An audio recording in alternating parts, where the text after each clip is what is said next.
দর্শকবৃন্দ, আপনাদের সবার প্রিয় আলোচক ডক্টর মিজানুর রহমান রচিত এক নজরে কোরআন এই বইটির ধারাবাহিক আলোচনায় এবারের দ্বিতীয় পর্ব সূরা বাকারা থেকে পড়ে শোনাচ্ছি আমি ডক্টর মোহাম্মদ শামীম আহসান। সূরা বাকারা। তারতিব বিন নুজুল, নাজিলের ধারাবাহিকতা তথা কোন সূরার পর নাজিল হয়েছে তা বিবেচনায় এটি ৮৭তম সূরা। এর আগে সূরা মুতাফফিফিন ও পরে সূরা আনফাল নাজিল হয়েছে। তারতিব ফিল মুসহাফ, বর্তমান কোরআন মাজিদের বিন্যাস অনুযায়ী এটি দ্বিতীয় সূরা। এর আগে সূরা ফাতিহা ও পরে সূরা আলে ইমরান নাজিল হয়। এক নজরে সূরা বাকারা মাদানী যুগের প্রথম সূরা। সূরা নং ২, আয়াত ২৮৬। মাদানী। নামের রহস্য। বাকারা মানে গাভী। বিবাদ মেটাতে তারা মুসা আলাইহিস সালামের কাছে গেল। মুসা আলাইহিস সালাম বললেন, এক কাজ করো, একটা গাভী জবাই করো, তারপর ওটার একটা অংশ দিয়ে খুন হওয়া লোকটির গায়ে সামান্য আঘাত করো, দেখবে সে দিব্যি জীবিত হয়ে খুনির নাম বলে দিচ্ছে। কিন্তু বনি ইসরাইল বলে কথা। এরকম একটা সহজ হুকুমকেও তারা প্রশ্নের পর প্রশ্ন করে জটিল করে তুলল। এ সূরার ৮৭ থেকে ৭৩ নং আয়াতে সে ঘটনায় জায়গা পেয়েছে। সেখান থেকেই সূরার নাম হয়েছে বাকারা। Major theme: ১. সঠিক পথের সন্ধান, ইতিহাসের শিক্ষা, পারিবারিক ও সামাজিক আইন। ৩. মুসলিম সমাজে ঐক্য, ভালো কাজে উৎসাহ। সূরার শুরু থেকে শেষ সম্পর্ক। সূরার শুরুতেই একজন খাঁটি মুমিনের পরিচয় দেওয়া হয়েছে। তাতে বলা হয়েছে, খাঁটি মুমিন তো সে যে ঈমান আনে গায়েব তথা অদৃশ্য বিষয়ের উপর। আর সূরার শেষে এসে গায়েব তথা অদৃশ্য বিষয় কোনগুলো তা আরো স্পষ্টভাবে উল্লেখ করা হয়েছে। গায়েব মানে আল্লাহ, ফেরেশতা, নবী, রাসূল, ফুলসিরাত, মিজান, জান্নাত, জাহান্নাম ইত্যাদি। অন্য সূরার সঙ্গে সম্পর্ক। সূরা ফাতিহা শেষ দিকে বান্দা তার রবের কাছে সঠিক পথের দিশা চেয়েছে। আর এ সূরায় রব তার বান্দাকে সঠিক পথের দিশা জানিয়েছেন। এ সূরার শুরুতে বলা হয়েছে, কোরআন এমন এক কিতাব যাতে কোনো সন্দেহ নেই, যা মুত্তাকিদের সঠিক পথের সন্ধান দেয়। শানে নজুল: হিজরত করে মদিনায় এলেন নবীজি। মদিনার অদূরেই ইহুদিদের বসতি। ইহুদিরা নিজেদেরকে তাওরাতের অনুসারী দাবি করত। সেই হিসাবে আশা ছিল নবীজি মদিনায় ঠাঁই নেওয়া মাত্রই ইসলাম কবুল করবে ইহুদিরা। কিন্তু তা ঘটল না, ঘটল ঠিক উল্টোটা। আবার সে সময়টায় মদিনাতে মাথা চাড়া দিয়ে উঠতে লাগলো মুনাফিকরা। তাদেরকে নিয়েও আলোচনা হলো বিস্তর। ইহুদিরা নবীজিকে চিনেও না চেনার ভান করলো, সত্য মেনে নিতে রাজি হলো না। কারণ কি? ইহুদিরা আসলে তাওরাত অনুসরণ করত নামকাওয়াস্তে। নিজেরা নিজেদের আইন বানাতো আর সুযোগ বুঝে তা আল্লাহর বিধান বলে চালিয়ে দিত।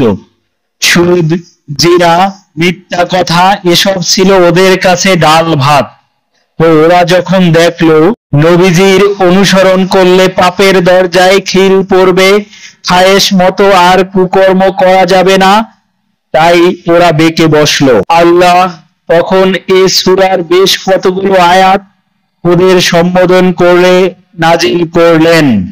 ঝকঝকে আয়নার মতো পরিষ্কার ভাবে তুলে ধরা হলো ইহুদিদের সত্যিকারের ইতিহাস। আল্লাহ ওদেরকে জানিয়ে দিলেন, তোমরা যে নিজেদের তাওরাতের অনুসারী দাবি করছো তা মোটেও সত্য নয়।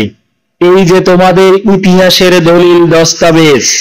তাছাড়া মদিনা ততদিনে একটি ছোটখাটো ইসলামী রাষ্ট্র।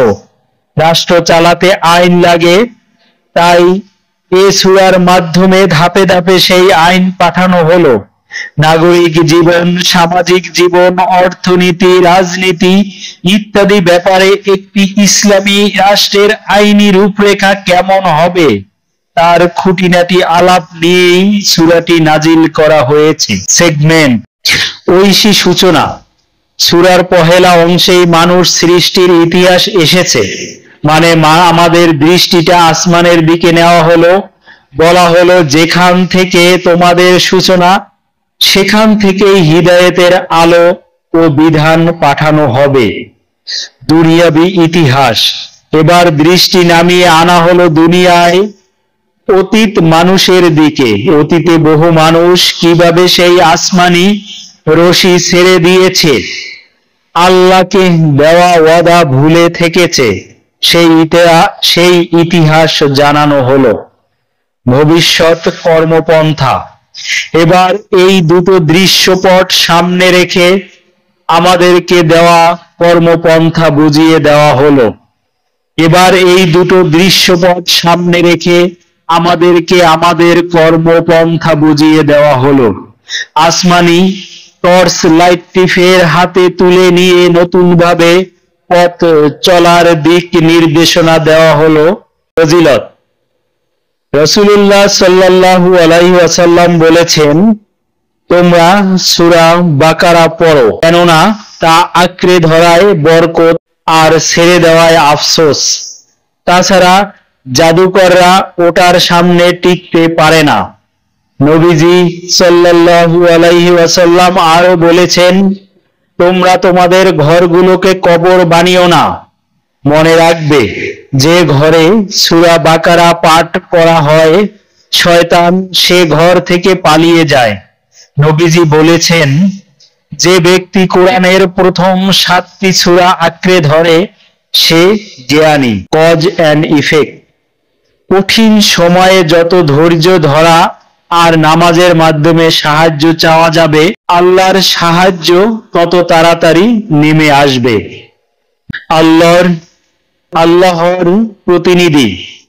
মানুষকে আল্লাহ তাআলা দুনিয়াতে পাঠিয়েছেন তার প্রতিনিধি হিসাবে। দুনিয়ার বুকে আল্লাহর আইন কার্যকর করাই হলো মানুষের প্রধান দায়িত্ব। বনী ইসরাইলের কর্মকাণ্ড পর্যালোচনা ও শিক্ষা। সময়ের ধারাবাহিকতায় বনী ইসরাইলের উপরও সেই একই দায়িত্ব বর্তায়, কিন্তু সেই দায়িত্ব পালনে তারা ব্যর্থ হয়েছে। ফলে নেতৃত্ব দেওয়ার যোগ্যতাও তারা হারিয়ে ফেলে। 3. স্বতন্ত্র জাতি হিসেবে মুসলিমদের উত্থান। পরবর্তী সময়ে নেতৃত্বের এই দায়িত্ব আল্লাহ বনী ইসমাইল তথা মুসলিম জাতিকে দিলেন। নেতৃত্বের পালাবদলের দৃষ্টান্ত হিসাবে মুসলিমদের জন্য কিবলার দিক পরিবর্তন করে দিলেন তিনি। আইন ও নৈতিকতা। নেতৃত্বের ক্ষেত্রে সবচেয়ে জরুরি বিষয় হলো নৈতিকতা। তাই মুসলিমদের জন্য আল্লাহ ঠিক করে দিলেন ন্যায় ও ভারসাম্যপূর্ণ সমাজ পরিচালনার ফ্রেমওয়ার্ক, প্রণয়ন করলেন ইসলামের বেশ কিছু মৌলিক বিধান। Case study. ইহুদিরা বাইতুল মুকাদ্দিসকে কিবলা মানে, তাই আল্লাহ তাআলা মুসলিমদের জন্য আলাদা কিবলা ঠিক করে দিলেন, সেটা হলো পবিত্র কাবা।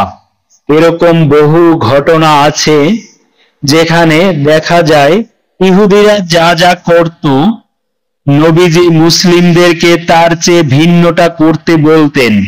ইহুদিদের অভ্যাস, রীতি রেওয়াজ বা সংস্কৃতির সাথে মুসলিমদের এক চুলো মিল থাকুক, নবীজি তা কখনো চাইতেন না। এ কারণেই মুসলিমরা একটি স্বতন্ত্র জাতি। তো কিবলা পরিবর্তনের এই ঘটনায় শহরে শিক্ষিত কিছু বাঙালি মুসলমানদের জন্য ভাবনার খোরাক আছে। তারা কি নিজেদেরকে মূর্তি পূজারীদের একটা কপি ভার্সন হিসাবে দেখতে চাচ্ছে?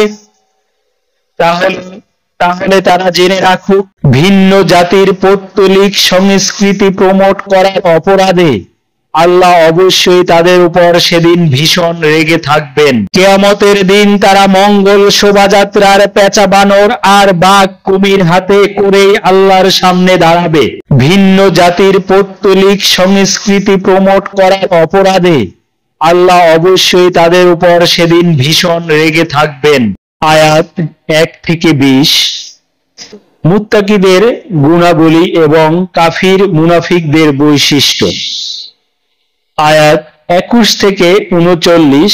আদম সৃষ্টির ঘটনা, ইবলিসের প্রতিক্রিয়া এবং আল্লাহর আদেশ অমান্য করায় দুনিয়ার বুকে মানুষের অবতরণ। 40 থেকে 74।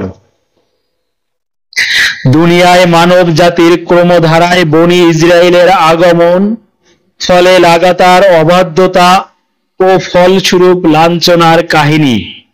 75 থেকে 123। শুধু নবীজি নন, ইহুদিরা মুসা আলাইহিসসালামের সাথেও বেয়াদবি করেছে। তাদের সেই অবাধ্যতা ও ষড়যন্ত্র আজও চলমান। 124 থেকে 141। ইব্রাহিম আলাইহিসসালাম ছিলেন সঠিক পথের দিশারি। তিনি মুসলিমদের অনুসরণীয় আদর্শ, ইহুদি খ্রিস্টানদের দাবি সম্পূর্ণ বানোয়াট। আয়াত 142 থেকে 177। ইহুদি খ্রিস্টান বা অন্য কোন ধর্মের রীতি রেওয়াজ সংস্কৃতি মুসলিমরা অনুসরণ করতে পারে না। 178 থেকে 203। পরিশ বন্টন, রোজা, হজ, কিসাস ও জিহাদ বিষয়ে বেশ কিছু নির্দেশনা এসেছে। দেওয়া হয়েছে প্রকৃত আনুগত্যের পরিচয়। 204 থেকে 242। সবর করার গুরুত্ব ও পুরস্কার সম্পর্কিত আলোচনা এসেছে। বিয়ে, তালাক ও দুগ্ধ পোষ্য সন্তানের ক্ষেত্রে কিছু বিধিবিধান। 143 থেকে 274। পুনরুজ্জীবনের দুটি বিস্ময়কর নজির তুলে ধরা হয়েছে। পাশাপাশি শেখানো হয়েছে দান সাদাকা করার ইসলামী আদব। 275 থেকে 286। সুদের ক্ষতি ও লেনদেনে স্বচ্ছতা সম্পর্কিত গুরুত্বপূর্ণ আলোচনা। একটি চমৎকার দুআ দিয়ে এই সূরার সমাপ্তি। রিফ্লেকশন বা তাদাব্বুর। সূরা ফাতিহাতে রবের কাছে আমরা সঠিক পথের সন্ধান চেয়েছি। সূরা বাকারায় আমাদের সেই ডাকে আল্লাহ সাড়া দিলেন। দুনিয়ার মানুষকে জানালেন সঠিক পথের সন্ধান আছে কোরআনে। তবে একটা কথা, কোরআন ঢালাওভাবে সবাইকে সঠিক পথ দেখাবে না। কোরআনের সাথে যার আচরণ যেমন, কোরআনও তাকে ঠিক ততটুকু পথই দেখাবে।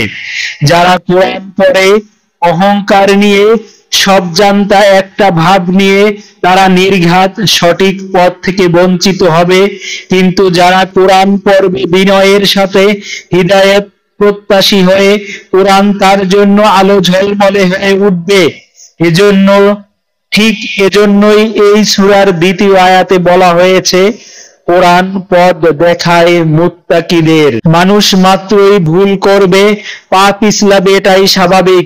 কিন্তু ভুল করার পরে আমাদের প্রতিক্রিয়া কেমন হবে সেটাই দেখার বিষয়। এটাই প্রমাণ করবে রবের সাথে আমাদের সম্পর্ক কেমন। বরং শাস্তির ভয়ে বিনয়ে গলে পড়েছেন, এত তওবা করেছেন যে তাদের ভুলের চাইতেও তওবার ওজন অনেক বেশি হয়ে গিয়েছিল। এর ঠিক বিপরীতে ছিল ইবলিস ও ফেরাউন। তারা খুব জোরের সাথে সত্যকে প্রত্যাখ্যান করেছে। সত্যকে চেনার পরও মুখ ফিরিয়ে নিয়েছে। একটাই কারণ, তারা অন্ধ, ঔদাত্য, বিচ্ছিরি অহংকার। ফলে সঠিক পথ ও তাদের মাঝে ইস্পাত কঠিন দেওয়াল তৈরি হয়ে গেছে। আর তাদের সবশেষ ঠিকানা হয়েছে জাহান্নাম। হ্যাঁ, অহংকারের করুণ পরিণতি এমনই। মানুষ সৃষ্টির আগে আল্লাহ ফেরেশতাদেরকে বলেন, আমি দুনিয়াতে খলিফা তথা প্রতিনিধি পাঠাবো। কিন্তু দুঃখের কথা হলো এই খলিফা কথাটির অর্থই আমাদের ঠিকঠাক জানা নেই। গোড়াতেই গলদ, আমরা এখন কাপড় সেলাই করা দর্জিকে বানিয়েছি খলিফা। গাঁও গ্রামে অথবা এলাকার মাতব্বরকেও খলিফা ডাকতে দেখা যায়। আফসোস, শত আফসোস, খলিফার মতো একটু ওজনদার শব্দকে আমরা এমন ভাবে নষ্ট করে ফেললাম। অথচ খলিফা হলো যারা মানুষের মধ্যে বিচার ফয়সালা করার ক্ষেত্রে আল্লাহর প্রতিনিধিত্ব করবে, তারই হুকুম মতো বিচার ফয়সালা করবে। এতে বোঝা গেল আমরা নিজেদেরকে তখনই আল্লাহর খলিফা পরিচয় দিতে পারবো যখন দুনিয়াতে তার হুকুম বা খেলাফত প্রতিষ্ঠায় চেষ্টা আমাদের ভিতর থাকবে। খলিফার আরেকটি অর্থ রয়েছে দেখভালকারী, অর্থাৎ আল্লাহর সৃষ্টির কোনো কিছুই যেন নষ্ট না হয় তা দেখে শুনে রাখার দায়িত্ব আল্লাহ মানুষকে দিয়েছেন। সুতরাং এই ব্যাপারেও আমাদেরকে সতর্ক থাকতে হবে। তাকওয়া কথাটি এসেছে তাকি থেকে। তাকি মানে নিজেকে বাঁচিয়ে যে চলে। এই ব্যাপারটা বোঝাবার জন্যই আদম আলাইহিস সালামের ঘটনা সূরা বাকারার গোড়াতে আনা হয়েছে।